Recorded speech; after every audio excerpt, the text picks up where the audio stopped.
Los miembros numerarios de la Academia Mexicana de la Lengua tienen la obligación, por disposición estatutaria, de ofrecer periódicamente una lectura de su autoría, una exposición, una charla o una conferencia en las sesiones plenarias de la corporación que se llevan a cabo quincenalmente.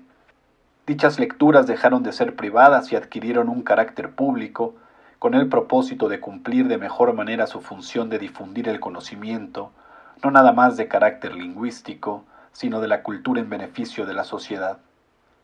La Academia Mexicana de la Lengua es una entidad plural integrada no solo por escritores, lingüistas o filólogos, sino también por filósofos, historiadores, abogados, científicos, médicos, arqueólogos, artistas, etc.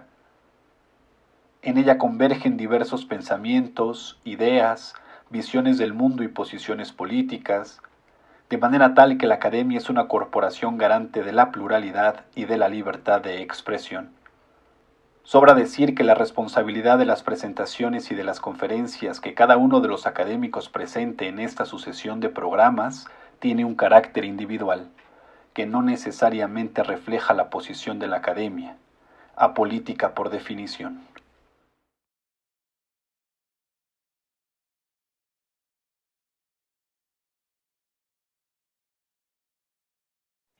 Preparé un trabajo sobre Molière con motivo de los 400 años de su natalicio.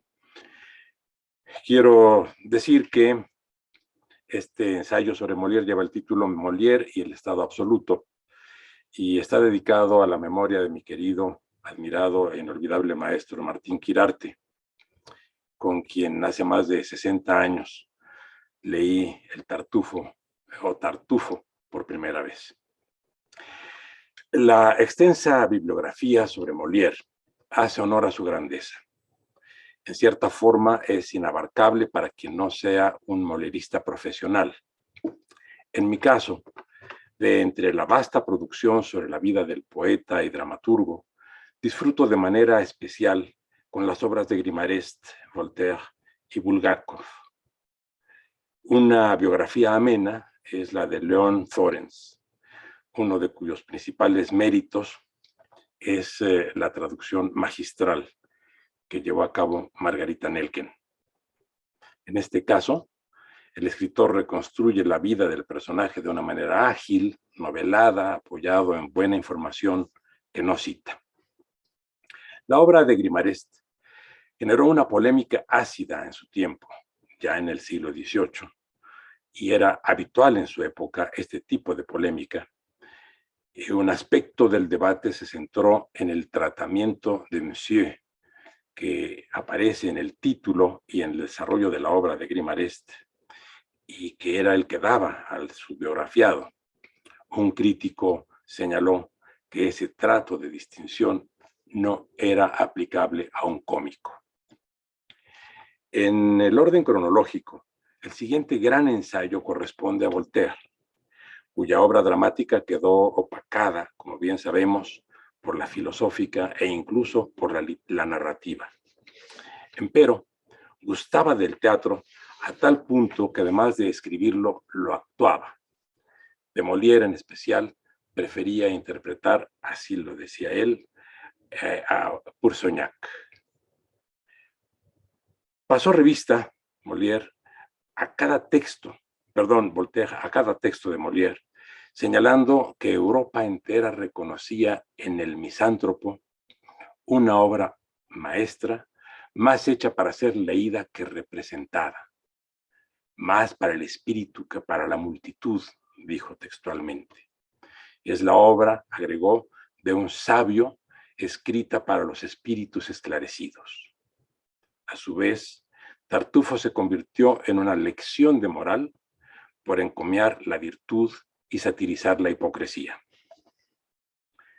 Mikhail Bulgakov se apega a los hechos, si bien opta por un estilo libre, creativo y sin fuentes de referencia. Esto le permite crear y recrear a su manera situaciones y diálogos que realzan los aspectos que más le interesan en cada etapa de la biografía que relata.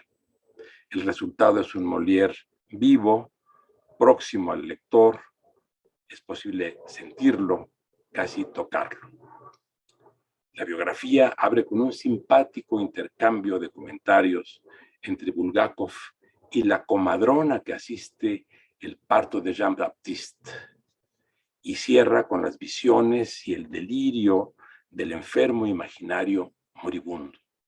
Un Molière capaz de sobreponerse al aturdimiento del final, presencia su propio deceso como una actuación más regida por el decoro y la dignidad. La charla imaginada con la partera es deleitosa. Señora, dice Bulgakov, a la distancia de los siglos, trate al bebé con más cuidado. No olvide que ha nacido antes de la hora. La muerte de esta criatura significaría una pérdida penosísima para su país. A lo cual ella responde, por Dios, ¿pero qué dice usted? La señora Poquelin bien puede parir otro. Y entonces replica, la señora Poquelin nunca alumbrará otro hijo como este, ni en varios siglos ninguna otra señora. Así inicia esta hermosa biografía. Grimarest nació y murió en el reinado de Luis XIV. Voltaire vivió entre los Luises XIV y XVI.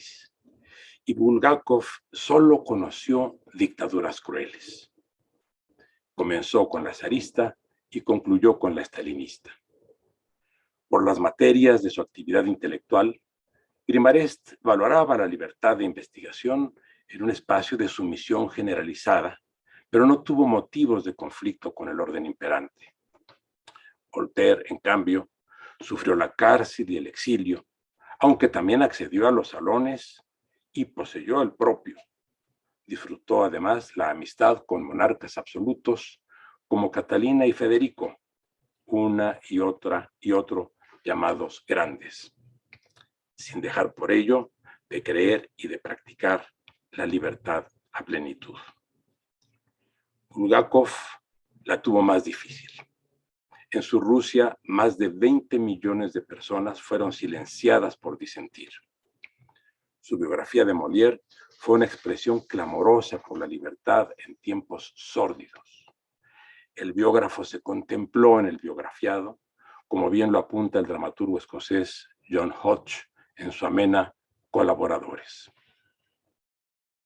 En este escenario también figura otro protagonista de las libertades, Juan Jacobo Rousseau, que lo biografió a través fundamentalmente de su obra a la cual encomió. Poco antes de publicar El Contrato Social, Rousseau dirigió una extensa carta a D'Alembert, argumentando en contra del artículo sobre Ginebra que el matemático había incluido en la enciclopedia. En ese artículo proponía establecer un teatro con su respectiva compañía permanente en esa ciudad, en Ginebra. La propuesta incomodó a Rousseau, quien pasaba por un momento a tal punto depresivo que en el prefacio de la misiva decía: lector, si recibes esta última obra con indulgencia, acogerás mi sombra, pues para mí ya no existo.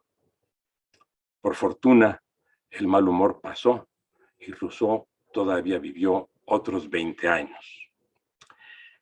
A pesar de su acerba crítica hacia la expansión del teatro, se rendía ante la magnitud de Molière, de cuyos talentos decía: soy más admirador que nadie. Analizó la que estimaba su obra maestra, El Misántropo. Concluía que Alceste era un hombre recto, con quien él se identificaba, pues no sucumbió ante la complacencia, y lejos de ser un odiador de la humanidad, Alceste rechazaba la impostura, la maldad y la hipocresía, pues amaba a sus semejantes y practicaba la rectitud moral de la verdad. Luis XIV escogió al sol por emblema. Era uno de los cuerpos celestes elegidos como deidad del imperio egipcio. La estrella en torno de la que giraba todo un sistema de satélites, según se había demostrado apenas un siglo antes. El astro del que irradiaba la luz. Y fue la luz la identificación de un siglo crucial de la humanidad, si bien los conceptos ilustración y siglo de las luces fueron acuñados mucho tiempo después. En 1662, con motivo de una fastuosa exhibición ecuestre en la que participaron más de 800 jinetes aderezados con tanto lujo como sus cabalgaduras, Luis presidió ataviado a la usanza de los emperadores romanos y por vez primera hizo público al sol como símbolo de su persona. Si el genio de Molière es reconocido y venerado a 4 siglos de distancia, en una inteligencia tan aguda como la de Luis, debió producir una impresión profundísima. Su relación fue de seducción mutua. Leyendo diversos estudios biográficos, testimonios y correspondencia de la época, no queda la impresión de que Molière haya actuado ante el rey con la hipocresía que condenaban los demás, ni que haya incurrido en actos de bajeza a trueque de su posición. De haberlo hecho, un rey como Luis no habría tenido con el súbdito los miramientos que le dispensó en vida y en muerte. A Luis XIV también hay que entenderlo en su entorno. A la sazón, Francia era la potencia dominante de Europa. Ungido con apenas 12 años, le regatearon el poder su madre, su familia, sus ministros, la nobleza y por añadidura los demás monarcas del continente. Los terratenientes, con atrevimientos como el de Nicolas Fouquet, le competían en dinero, tierras, palacios, colecciones de arte, indumentaria, mobiliario y joyas. Un príncipe absoluto imponía una relación de vasallaje incondicional. Luis mostró desde temprano un talante subyugador, pero no tiránico. Sus maneras eran duras, mas no atropelladas. Aunque nunca se ha documentado la expresión que se le atribuye, el Estado soy yo, su posición de soberano hacía imposible que alguien, ni siquiera en su círculo familiar íntimo, pudiera mantener con él una relación simétrica. Molière tampoco lo intentaría, pero sabía, en cambio, que el monarca se valdría del ingenio, el desenfado y los principios éticos del gran poeta para incomodar a los cortesanos. La relación del escritor con el poder, en este contexto, ¿qué propósito tenía? Halagar, criticar.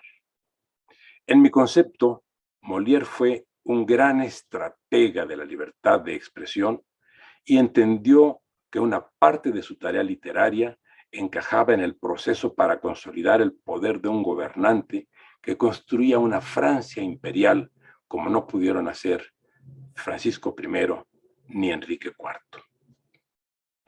La influencia política del teatro, crucial en la época grecolatina, adquirió una dimensión especial en el reinado de Luis. La formidable presencia literaria de Molière y de Corneille se convirtió en un látigo para los cortesanos. El monarca advirtió que una forma de subordinarlos era reír a sus expensas. Ya no emplearía el viejo recurso del bufón, antes tan extendido por el mundo y cuyo uso en su época era ajeno a la simpatía del rey. ¿Conocía a Molière el arte de la bufonería? Por supuesto. En su época todavía se practicaba, y este tema lo incluyó en Los Amantes Magníficos.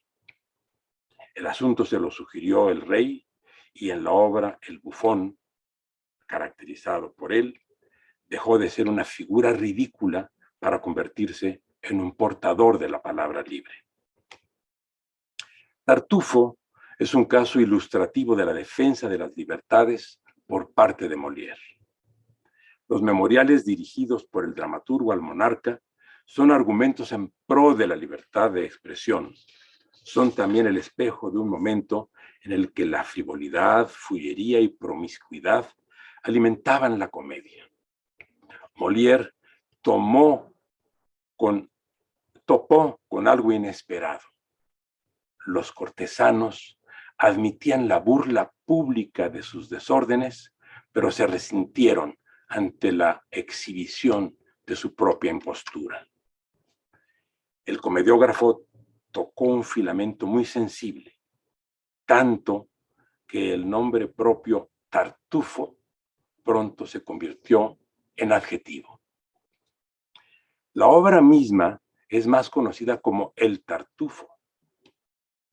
Y aquí vale la pena una digresión, porque en español y portugués esta voz ha tenido una producción muy escueta. En francés generó al menos dos voces, Tartuffery y Tartufard, en tanto que en italiano ha sido muy productiva. Tartufería como hipocresía, tartufescamente como un hecho o dicho de manera insincera, tartufesco como falso, tartufismo como actitud fingida. Sin embargo, es en inglés donde alcanza un elenco aún más extenso. Tartuffery, que podría ser tartufería, tartufian, que podríamos traducir como tartufiano, tartufisme, como tartufismo, tartufish, como tartúfico, tartufishly, como tartufístico, tartufili, como tartufical. Por supuesto, estas son en parte exageraciones mías, pero trato de acoplar la voz inglesa a la posibilidad española. El propio Molière acuñó el verbo tartufier, que en su contexto tuvo un par de acepciones. Actuar con impostura, seducir o cautivar, que podríamos decir tartufear, o bien padecer los efectos de un falsario. Podría decirse tartuficar. Es pregunta para los queridos colegas. El día que siguió el estreno de Tartufo, el arzobispo de París emitió un interdicto en el que prohibía representarla e incluso leerla u oírla en público o en privado, bajo pena de excomunión. Esta no era una cuestión menor. El arzobispo, muy vinculado a Richelieu, había sido el preceptor y confesor de Luis XIV y se mantuvo en su cercanía hasta su fallecimiento, la del arzobispo, un año antes que el poeta. No era, por ende, un enemigo menor. En ausencia del rey, la autoridad parisina cedió ante la presión eclesial y Tartufo salió de la escena.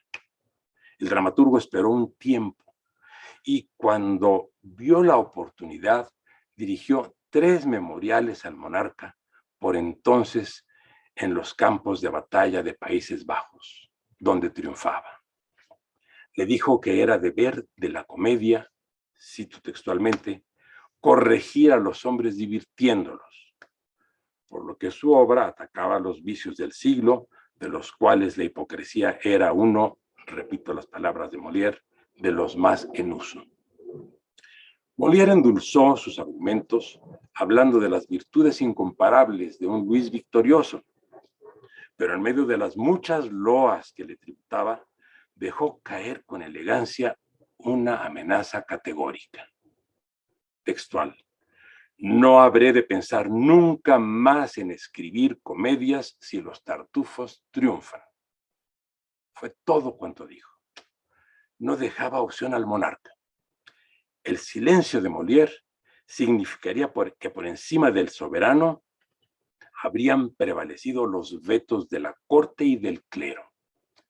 El triunfo de los tartufos no habría sido sobre Molière, sino sobre el rey mismo.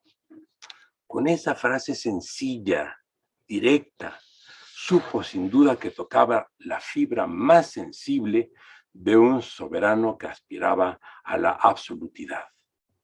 Fue un golpe de genio. Se apoyó en el poder supremo para hacerlo el escudo de su libertad. Un movimiento ágil, inteligente, preciso del poeta pudo más que los intereses, las intrigas e incluso las reservas del propio monarca. Mostró lo que vale la palabra de un poeta. Al examinar el siglo de Luis XIV, en su formidable obra, Voltaire hizo una afirmación de gran alcance. Textualmente afirmó: Molière fue el legislador de las conveniencias del mundo. Luego, la enciclopedia francesa abundó en referencias a Molière. Al menos se ha identificado una docena de voces que lo incluyen, siempre en términos encomiásticos. Durante el siglo XVIII, las obras más representadas de Molière en Francia fueron El Misántropo y Tartufo. Esto explica también la relevancia que se le otorgó durante la Revolución.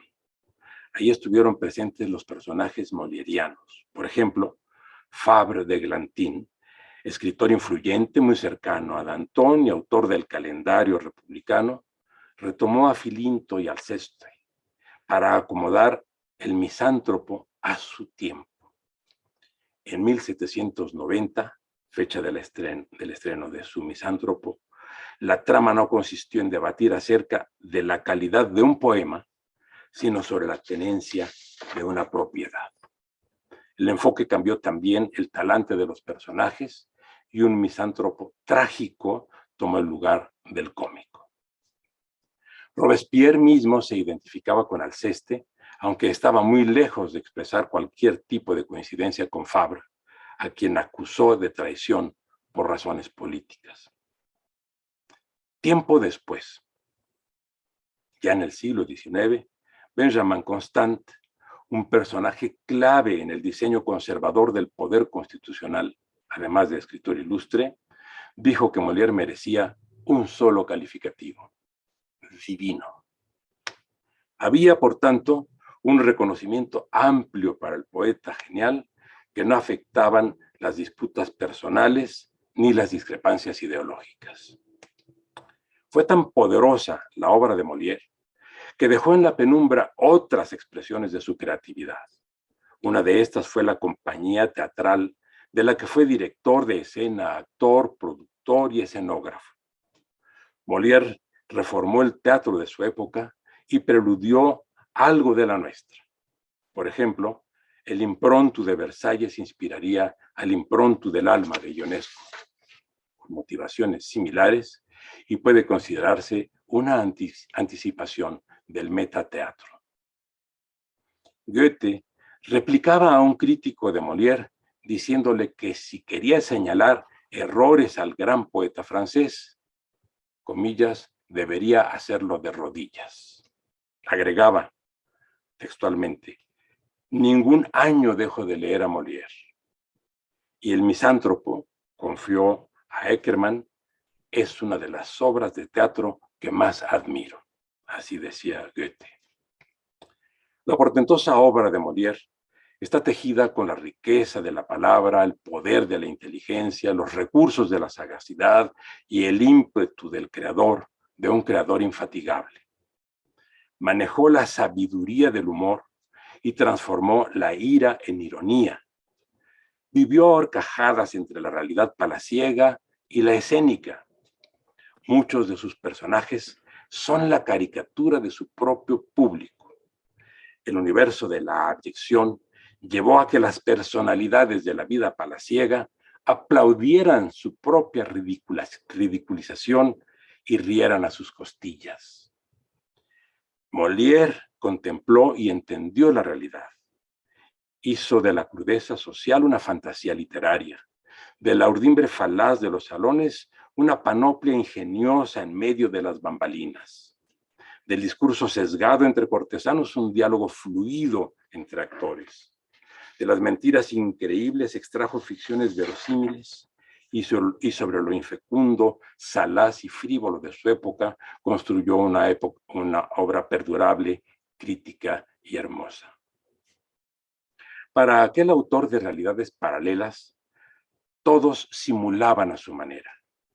Su otro público, el mayoritario, el burgués, encontró en la escena momentos de catarsis necesaria. Los lectores, a su vez, pudieron exprimir la savia de una literatura prodigiosa en la que veían reflejada su repulsa por la hipocresía, la avaricia, la pusilanimidad, la impostura y la beatería. La historia de la humanidad da cuenta de la presencia de dos fuerzas supremas y antagónicas: la desigualadora del poder y la igualadora de la palabra. El poder, como capacidad de imponer decisiones y conductas, tiene enfrente a la palabra como expresión, discurso o norma que aglutina, protege e incluso insurrecciona. Luis y Molière encarnaron cada una de esas potestades. He dedicado mis estudios a conocer el poder, un fenómeno a la par terrífico y fascinante. Nadie penetra en él tan a fondo como los literatos, porque lo desnudan y desmenuzan, hurgan en la mente del poderoso y ponen al descubierto su psique. Al poder hay que conocerlo y comprenderlo para controlarlo. Su domesticación es una labor de Sísifo, porque el poder no cesa de mutar, como los virus, y obliga a una alerta permanente. Por eso es necesario volver la mirada a quienes, como Molière, fueron y son los batalladores infatigables que blanden el arma más eficaz contra los excesos y por las libertades: la palabra.